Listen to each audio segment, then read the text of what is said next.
Here we are again, another Three Men and Beer.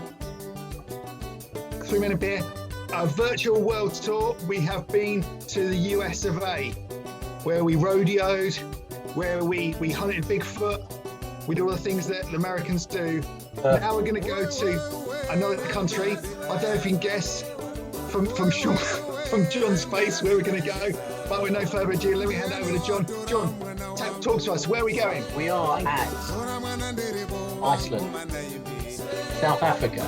We are purely for Sean's geography. That's on the eastern side of America. Perfect. South of the Aconta, or whatever it's called. Yes, right next to Scandinavia. God, its face.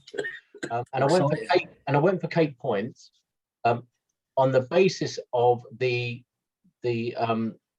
alcoholic volume, because it's a 6.5. I just looked 6.5.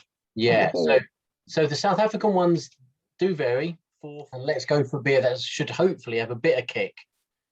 And the label itself kind of attracted me to it. Used the stamp collector when I was young. I love that.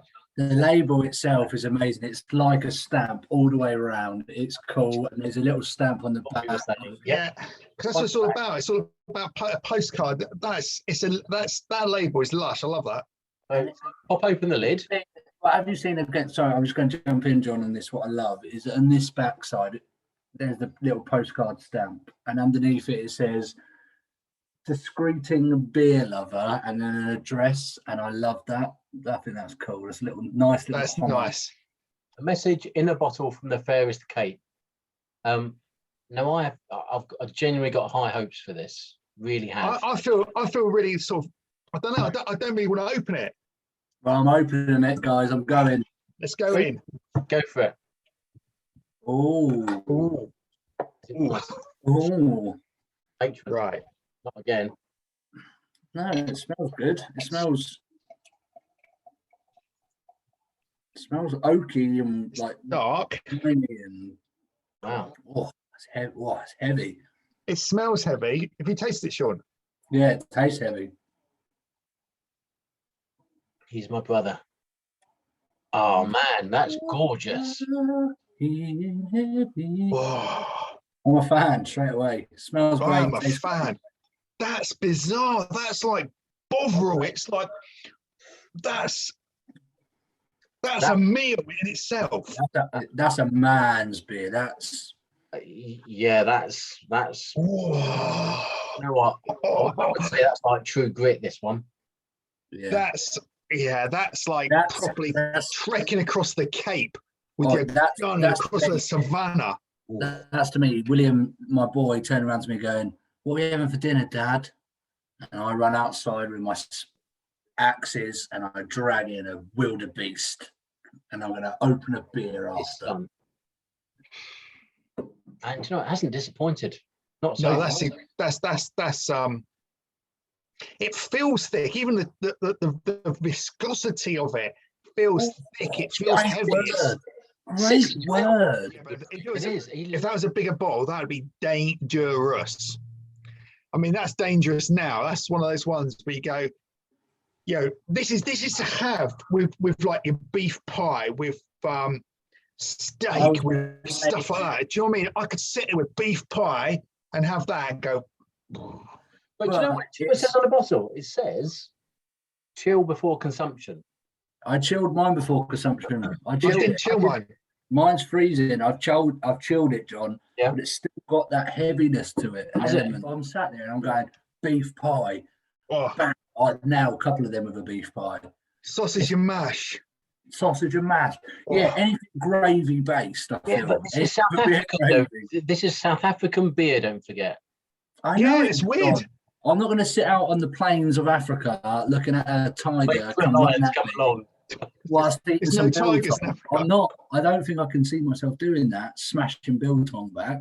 I can see myself in front of a beef pie and drinking it. That's exactly what I can see. A real beef pie, fireplace, country pub, sat there going, "That's the one." Seriously, John, someone needs to get this on tap. They do.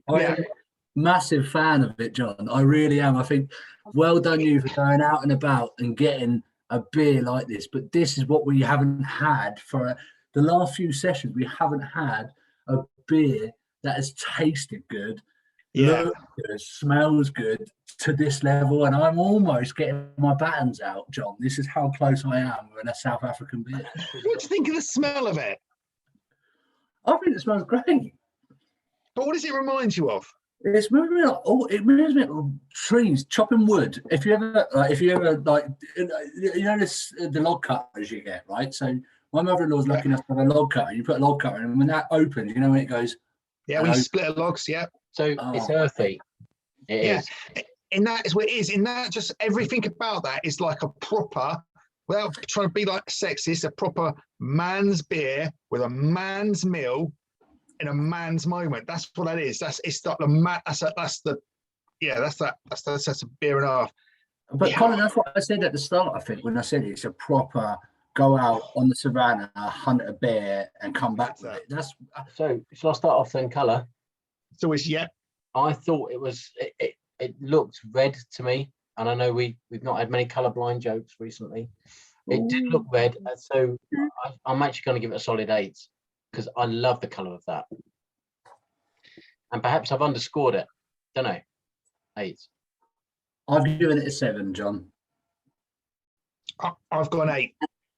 And I've given it a 7 because it's amber, but it's not amber. Sorry, that's wrong. That's the wrong word to use. It's a IPA kind of ale kind of level of golden. It's not red. It's not intriguing. It's just brilliant. But we'll come on to smell. If I put smell in there, oh, what a smell! So right, design. I've got to say this is what dragged me into buying it. I love it. It's a 9 for me. Do you know what? It's quite simple, but it just summed up South Africa. It did. All the things that I think about, I saw the label and I went, do you know what? I reckon that might be quite good. I hope it is. John, you'll be pleased to know you're getting a solid 9 from me as well. Yes. Design man himself. I love this.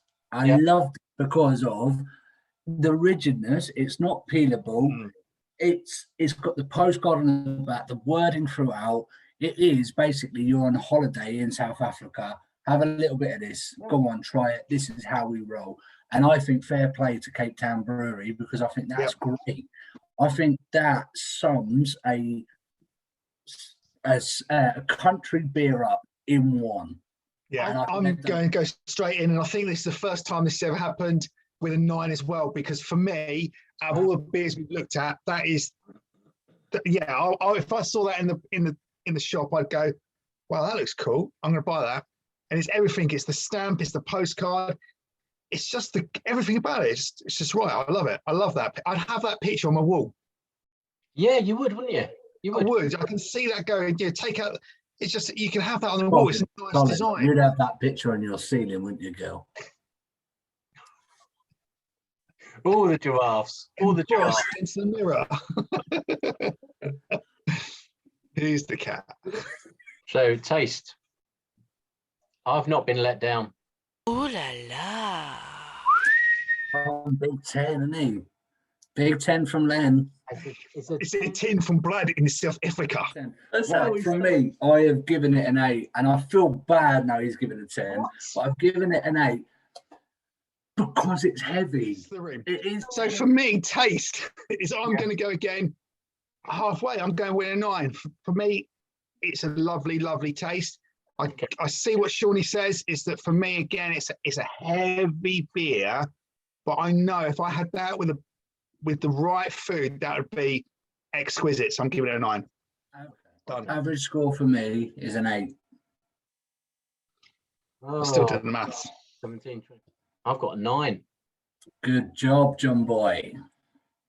And do you know what? That was well worth the effort then. Yeah, definitely. Listen, I applaud the effort. I applaud the effort. I've got 8.5. So 8.5 is the score. Boom. Well done, South Africa. Well done, South Africa.